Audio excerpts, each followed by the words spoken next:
hablamos de una reafirmación aprista en un momento en que no tenemos inscripción en el Programa Nacional de Elecciones. El partido hoy día no figura como una organización política y eso creo que es importante señalarlo, y eso es responsabilidad de quienes han conducido y dirigido el partido en los últimos años. Y creo que eso, decirlo, no afecta absolutamente a nadie, simplemente estamos expresando la verdad, porque eso es lo que estamos viendo. Un partido que en los últimos tiempos se ha convertido en un partido silente, que no tiene pronunciamientos, que no dice nada, que no marca derrotero en el país. Un partido que ha dejado de ser lo que era, un partido de izquierda, un partido revolucionario, un partido antiimperialista. Nos hemos vuelto un partido totalmente conservador, derechista. Y decirlo no afecta a nadie, simplemente decimos lo que vemos, lo que sentimos, lo que apreciamos en este momento del APRA. Hemos perdido lo que se llama la conducción y dirección política en el país. El APRA no existe, esa es una realidad. No tenemos una propuesta política para el país. Nos sumamos a propuestas conservadoras y reaccionarias. Apostamos por la Constitución de 1993. Lo felicitan en los mítines al hijo de Gershwin porque está defendiendo la Constitución de 1993. En nuestras redes sociales del APRA, ¿quiénes son los grandes ponentes? Gente que no es del Partido Aprista Peruano. Y eso es real. Nosotros no estamos mintiendo cuando decimos esto. La confusión está porque no hay conducción ni dirección política en este momento en el partido. Tenemos 2 comisiones de reinscripción, tenemos un personero que ha defendido a Keiko Fujimori y nadie dice absolutamente nada, todos silentes. ¿Cómo puede ser posible que el APRA pueda mantener a Panta en este momento? ¿Cómo puede ser posible y que hagan un silencio total? Que tengamos un secretario general que está postulando por otro movimiento político. Eso es inadmisible en el APRA, es vomitivo. Y eso es lo que tenemos que decir. O sea, ¿de qué nos sirve reafirmar el aprismo bajo la misma lógica, bajo la misma conducción política? No podemos seguir en un partido donde quieren llevar a cabo el proceso de inscribirnos aquellos que los han llevado al fracaso, porque son ellos los que no pudieron inscribir una lista congresal ni presidencial y se aferran al cargo. ¿O estamos mintiendo acaso? En lo absoluto, estamos describiendo una realidad y eso depende de la militancia del partido. Y cuando nosotros decimos que el APRA tiene que renovarse, sí se tiene que renovar. El APRA tiene una oportunidad, siempre y cuando desarrolle una renovación total y una propuesta programática para el siglo XXI. Sin propuesta programática para el siglo XXI no hay futuro, porque ahorita lo que hay es conducción. Nosotros el año pasado iniciamos un trabajo muy interesante y muy importante que fue el encuentro programático, en el cual hemos ratificado algunos puntos que son vitales, como por ejemplo que el APRA es un partido de izquierda revolucionario, porque ya no puede decir revolucionario en el APRA, somos de izquierda, dice. Que somos un partido antiimperialista, tampoco es un tema que se puede discutir hoy día en el APRA. Hoy el APRA no, esos temas son tabú, esos son temas que no se deben discutir. Hoy día estamos peleando con un gobierno, ¿no es cierto?, que lo combatimos por sus ideas, lo cual a mí me parece la cosa más bochornosa ante la historia, que el APRA persiga a un gobierno por sus ideas. Persigámoslo, combatámoslo, pero por su acción, por su gestión, porque no puede ser posible que al APRA, que lo persiguieron toda la vida por sus ideas, nosotros caigamos en esos errores. Es un error político brutal. Y hay que considerar algunos aspectos que me parecen fundamentales. Este es un gobierno débil, no es un gobierno fuerte, no tiene control del Congreso de la República, y hay que decirlo, no tiene la Comisión de Educación que para ellos era vital, le acaban de cesar 2 ministros, y lo que más parece ser que el APRA se está prestando un juego de defender intereses monopólicos y oligopólicos hoy día en el Perú. El APRA es un partido del statu quo, ya estamos indicados por los analistas políticos como Tafur como un partido de derecha. Así nos visualiza. Es más, en Wikipedia, que no es una gran fuente de consulta, ¿no?, pero el APRA está conceptualizado como un partido de derecha. Ya no hablan que son un partido de izquierda, revolucionario. Y entonces cuando yo le pregunté a Pizarina sobre el tema qué hacer con respecto al Frente Único, ¿no es cierto?, del sector informal, ¿cuál es la propuesta del APRA con respecto a estos temas? No tenemos. Y hoy día ese se representa el 70% del país y el APRA está muda. No tenemos un planteamiento concreto en lo absoluto, no tenemos un plan de gobierno, no tenemos una propuesta programática, no tenemos absolutamente nada. ¿Y las marchas? ¿Y qué marcha vamos? ¿Con Gersi? ¿Hacer furgones de cola a la derecha? Ese es el futuro del APRA.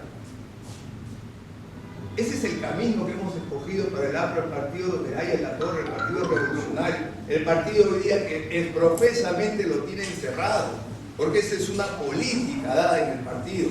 Y acuérdense la declaración de González Posada, en pleno proceso electoral, cuando estaba la candidata Keiko Fujimori, dijo: abriremos los locales del partido y pondremos a disposición de Keiko los personeros del APRA.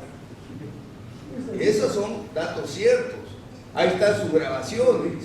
O sea, ¿qué cosa es el APRA hoy día en pleno siglo XXI? Yo he venido a hablar de un tema del Parlamento Unicameral Funcional, que es un tema doctrinario, pero creo que en esta tribuna de reafirmación aprista, yo creo que teníamos que decir estas cosas. Porque el APRA ha perdido todos sus horizontes, ya no tiene objetivos políticos. ¿Dónde está la defensa de las mayorías nacionales? ¿Qué estamos defendiendo como organización política hoy del APRA? ¿Dónde están los pequeños empresarios en el APRA? ¿Dónde están los trabajadores? ¿Dónde están los artistas? ¿Dónde están? No hay nada. Es un cascarón que sirve simplemente como un instrumento para el que utilicen el partido para simplemente defender intereses personales y particulares. Eso es el APRA hoy día. Y por eso nosotros tenemos que ratificar una posición clara. Debemos exigir un encuentro programático, un congreso ideológico, no elecciones, porque hemos visto estas vergüenzas de congresos que hemos tenido, que no se ha hablado ni un minuto sobre temas políticos. No se ha dicho absolutamente nada sobre la realidad nacional. Hemos tenido supuestamente un gobierno exitoso en gestión, por supuesto, hizo 156.000 obras, y eso nadie lo va a negar. ¿Y dónde está ese correlato en el partido aprista peruano? ¿Dónde están esos miles de apristas que deberían haber en el partido por ese brillante gobierno que se hizo en términos de gestión pública? No hay, porque se gobernó sin el partido. En aquella oportunidad, en pleno gobierno aprista, estamos mintiendo, no estaba el local de Alfonso Ugarte cerrado y con llave, con las luces apagadas, porque no querían presión de la militancia del partido aprista peruano. Todo cerrado estaba, y con las luces apagadas, y en ese tiempo estaba el secretario general Mauricio Mulder, y que cumplió a cabalidad ese esfuerzo. Y hoy día, por ejemplo, tenemos un presidente de la comisión, yo no sé quién es el presidente de la comisión política hoy día, si es Valderrama, es Mauricio Mulder. O sea, hemos llegado, ¿no?, a una confusión impresionante. Entonces este no es el APRA que nosotros nos formamos, este no es el APRA donde yo conocí a tantos jóvenes, a tantos líderes, y lo que Haya hizo con el partido. Haya construyó un partido político. Lamentablemente Alan no creía en el partido aprista peruano, y ese es un cuestionamiento interno. Alan profesamente lo fue desactivando, y hay una declaración muy interesante en el programa de Jaime Bailey, cuando Bailey le pregunta y le dice: ¿y tú qué piensas del APRA? Y él le dice: es un partido que presiona mucho. ¿Se acuerdan de esa declaración? Así, que presiona mucho. Y de ahí comenzó todo el proceso de desactivación del APRA. O sea, esto no es gratuito, este es un proceso que hemos tenido en los últimos tiempos. O sea, el APRA está débil porque hubo una política exprofesa para debilitarlo. Algunos dicen que fue de afuera, puede ser, pero también se contribuyó desde adentro, por supuesto que sí. Entonces tenemos que estar en una nueva perspectiva del partido. El partido tiene posibilidades, la gente cree en el APRA, y con todo el cariño y con todo el respeto, lamentablemente ya no creen en nuestros líderes, pues. Eso es una realidad, con el respeto que se merece, porque acá no estamos faltando el respeto a nadie. El APRA tiene una posibilidad real si es que se renueva y presenta una propuesta programática. No hay otro camino, no hay otro camino. Eso hay que decirlo con sinceridad, porque el APRA tiene que cambiar, y el APRA puede rápidamente insurgir nuevamente. Y el panorama es tan sencillo, tan fácil realmente. En el último proceso electoral tuvimos 25 partidos en contienda y participaron 19. En la próxima elección van a haber más de 25 partidos electorales, y si el APRA trabaja políticamente con inteligencia, con propuesta programática, con una organización férrea, tenemos hasta posibilidad de ser gobierno, compañeros. pero para hacer el cambio, no para defender el estado de cosas. El APRA ha perdido el rumbo. Nosotros ya no sabemos qué somos. Y lo peor de todo es que nuestra militancia está totalmente confundida. Hay algunos compañeros que dicen que son socialdemócratas, otros que creen en el mercado, ¿no? Y ninguno habla de nuestra posición política, que es la economía concertada, que se expresa a través del Congreso Económico, donde participa el capital, el trabajo y el Estado, que es la posición aprista, que es una concepción superior, porque en conjunto planean el desarrollo. Hoy día tenemos un modelo que es un fracaso, porque lo único que ha privilegiado es a los grandes grupos monopólicos y oligopólicos. Y eso hay que decirlo. Es un modelo que sirve solo para favorecer al sector privado. Y una prueba de la falta de planificación en el país es la carretera interoceánica. Se ha creado un sistema como el STIP, que después ha sido modificado por el Invierte Perú. ¿Y qué ha pasado con esa? En lugar de hacer primero la carretera central donde vas a 10 por hora o a 5 por hora, se fueron a hacer una carretera interoceánica. Porque lo único que los estamos viendo son intereses económicos. No hay planeamiento, no hay planificación. Y lamentablemente la Constitución del 93 no permite la planificación. Tenemos el principio de subsidiariedad y por eso que apostamos por la Constitución del 79. El principio de subsidiariedad impide que el sector público participe en la economía, más aún en una situación de crisis extrema. El año 2019, durante el mandato del sinvergüenza de Vizcarra, se han perdido 23.000 millones de dólares del presupuesto de la República.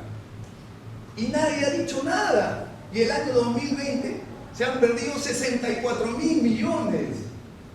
Por ineficiencia y robo en el Estado. O sea, ya no se roban 1 millón. Hay cientos de obras paralizadas en el Perú y nadie dice nada. ¿Dónde está el partido aprista? ¿Dónde está ese de Melgar? ¿Dónde está Panta? No están en sus marchas. Ahí, atrás de Gersi, peleando un espacio para ver si le dan un sitio, porque no los tienen tampoco. Porque ese no es nuestro espacio natural. Nuestro espacio natural siempre ha sido la izquierda. Ese ha sido nuestro sitio. ¿Qué hacemos en esas marchas? Con un discurso prosenderista. Hay que trabajar desde el punto de vista de la gestión de este gobierno. Por ejemplo, el ofrecimiento del presidente. ¿Qué dijo el presidente? Que iban a ganar sueldo de maestro, ¿no es cierto? ¿Dónde está su sueldo de maestro? Que se iban a bajar el 50% de los sueldos de los funcionarios públicos. Nada. ¿Qué éxito tiene este gobierno hasta el día de hoy? Ninguno. Lo único que ha conseguido es la devaluación de la moneda peruana. No hay más, no existe más. Por eso protestamos. Por supuesto que sí, pero no podemos ir con un discurso senderista. No, vacancia presidencial. Miren, en el último mandato hemos tenido 4 presidentes. 4 presidentes. Todos comunistas. Correcto. 4 presidentes, pero se ha quebrado la institucionalidad del país. Entonces el APRA tiene que pensar en la institucionalidad del país. O mañana viene Castillo, pasado otro. Eso es lo que apuesta el APRA como partido político, a que el país sea un caos. Si ese es el camino, salgamos a las marchas. ¿Correcto? No podemos ahondar en caos. Hay que combatir políticamente e inteligentemente al gobierno, con acciones, demostrando todas sus errores políticos. Pero ese tipo de discurso lo único que nos cita es ponernos al lado de la ultraderecha. Y yo creo que el APRA tiene que tener su propio discurso, su propia propuesta. ¿Por qué? ¿De qué nos diferenciamos con el gobierno de Castillo? A nosotros nos han dicho que somos comunistas. Nosotros, ¿cómo podemos ser parte de este gobierno en el cual no ha hecho un deslinde con Sendero Luminoso y que ha matado más de 2.000 apristas Sendero Luminoso? ¿Qué cercanía puede tener el APRA? Pero eso no significa que estemos al otro lado, que estemos defendiendo los intereses de los grupos monopólicos, porque no se les ha tocado. La vergüenza nacional que tenemos. Odebrecht sigue en el Perú, sigue cobrando los peajes. Acaban de pagar en la Municipalidad de Lima un arbitraje por 238 millones de soles. ¿Y el APRA? ¿Y el Partido Aprista Peruano? ¿Dónde está nuestro dirigente? ¿Dónde están los políticos apristas que siempre estaban a la vanguardia? Siempre marcaban el derrotero, tenían su propia propuesta política. Hoy ya no tenemos nada. No tenemos nada, compañeros. Y disculpen que haya tocado este tema, porque creo que en un momento de reafirmación aprista, creo que tenemos que ir a temas de fondo. Y estos son temas de fondo. Y acá no es cuestionar a los líderes, no es cuestionar, simplemente es una apreciación que tenemos y que estamos seguros que el APRA sí se puede reencontrar con la sociedad peruana. Sí lo puede hacer. Y eso depende de cada uno de los militantes del partido, porque los militantes del partido también están confundidos. Tenemos los profetas, ¿no?, que dicen que son el cambio, pero terminan defendiendo el status quo, ¿no? Y salen en propuestas, hasta presentan libros ahora, ¿no? Y así tenemos, o sea, el APRA tiene que encontrarse consigo mismo. Tenemos que hacer un cambio realmente. Y esto no significa tener enemigos, no, simplemente que creo que hay momentos en que las personas cumplen ciclos. Y creo que los políticos del APRA, que han sido y son muy buenos políticos, porque eso no está en discusión, nadie puede negar la gestión del partido aprista como gobierno, ha sido exitosa, ¿no es cierto?, como gobierno, no como APRA, ¿correcto? Como partido aprista peruano, eso no se puede negar, tienen una calidad, son mucho mejores que cualquier político en el Perú, eso no está en discusión. El problema es un problema de credibilidad en este momento de la sociedad peruana. Y eso es lo que tenemos que analizar. Eso no significa que no, que simplemente creo que son momentos de cambio, nada más, ¿no? Y permítame este punto de vista, que quizás no era el adecuado, porque iba a hablar sobre el Parlamento unicameral funcional, y este es un tema sumamente doctrinario y complejo, y había traído un montón de citas de ella de la Torre, porque acá habla de qué cosa, de lo que es la democracia funcional, que es muy importante, porque tampoco nosotros no somos defensores de la democracia vigente, que esta es una democracia representativa. Ella lo dijo muy claramente, y esto es importante, en el discurso del Día de la Fraternidad de 1972. Expresó: nosotros hemos concebido siempre a la democracia tanto política como económica.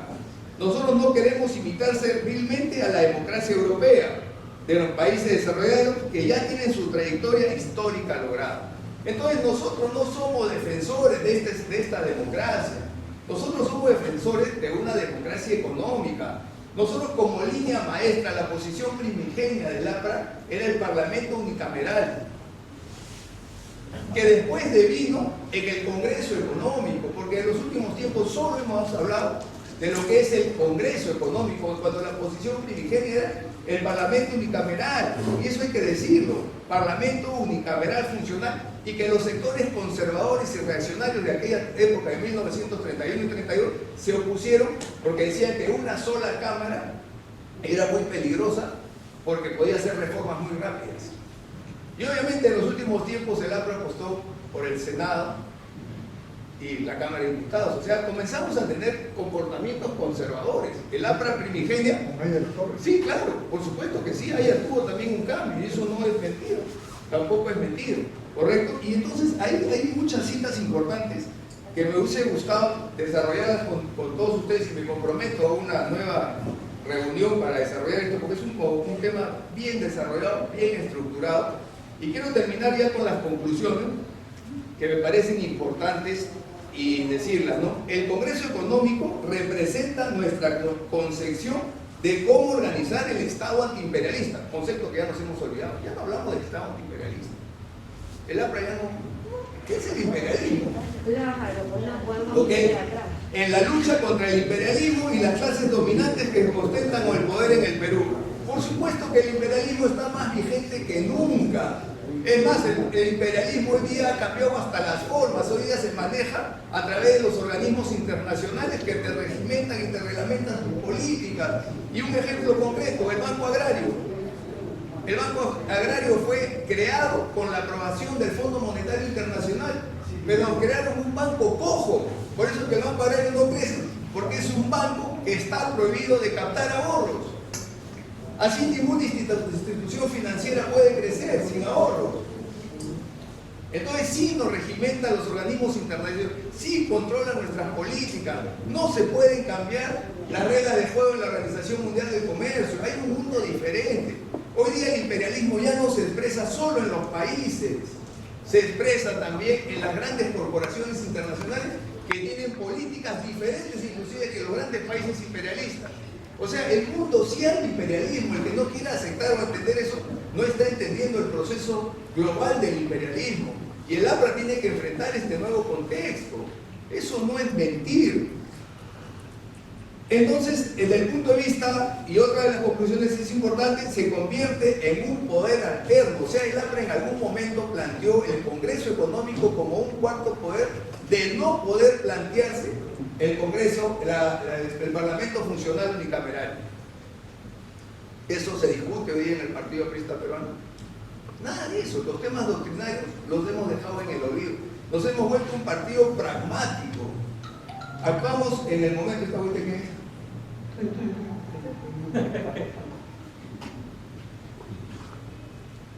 Nos hemos vuelto un partido pragmático. Solamente nos preocupamos de las cosas del día a día. El APRA siempre tuvo una proyección, marcó con el programa mínimo, y el programa mínimo fue el gran programa modernizador de la economía nacional, el Instituto Nacional de Estadística, el Banco de la Nación. Por eso que nosotros hicimos el encuentro programático, para tener una propuesta para el siglo XXI. Esos temas estamos discutiendo en el APRA, absolutamente nada.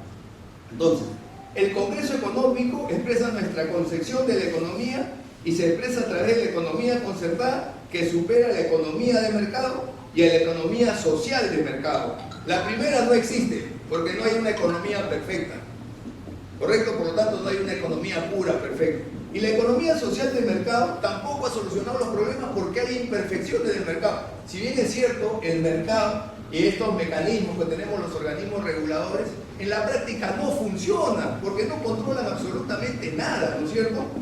Entonces, la primera no existe, y la segunda implica una intervención del Estado ante las imperfecciones del mercado. Nuestra concepción en conjunto, todas las fuerzas, el Estado, capital y trabajo, planean el desarrollo nacional en conjunto. En la Constitución de 1979, que decía, una vez que se planeaba, se convertía en ley la planeación. El Perú no planea nada. Estamos en pleno siglo XXI y cada político, cada presidente regional, gobernador regional, alcalde, hace lo que le parece. Ya obviamente tenemos un sistema que es el STIP, que después se convirtió en Invierte Perú, pero queda a criterio de cada autoridad. ¿Cuál es el nivel de prioridades? Si preguntamos en esta sala y le preguntamos a los que están acá, ¿cuál es la principal obra que tiene que hacer el Perú? Y cada uno va a decir su punto de vista. Y así es el Perú. Cuando tú le juntas a los 120, 30 congresistas, le dices cuál es la principal obra, cada uno te va a dar su punto de vista. Entonces, ¿qué está pasando en el fondo? La Constitución de 1993 no ha solucionado el problema del planeamiento ni de la planificación. Cada uno hace lo que mejor le parece. Entonces tenemos que cambiar, por supuesto. Y para terminar, el Parlamento Unicameral Funcional es una concepción superior que prescinde del Congreso Económico, lo abarca. O sea, si tuviéramos el Parlamento Unicameral Funcional, el Congreso Económico estaría de más, porque en ese Congreso, en el Parlamento Unicameral Funcional, estarían representados todas las fuerzas de capital, el trabajo y el Estado. Bueno, ¿cómo se quería terminar? Muchas gracias por la participación del compañero Juan Carlos Sánchez Montes de Oca. El tema principal fue Parlamento Unicameral Funcional, Congreso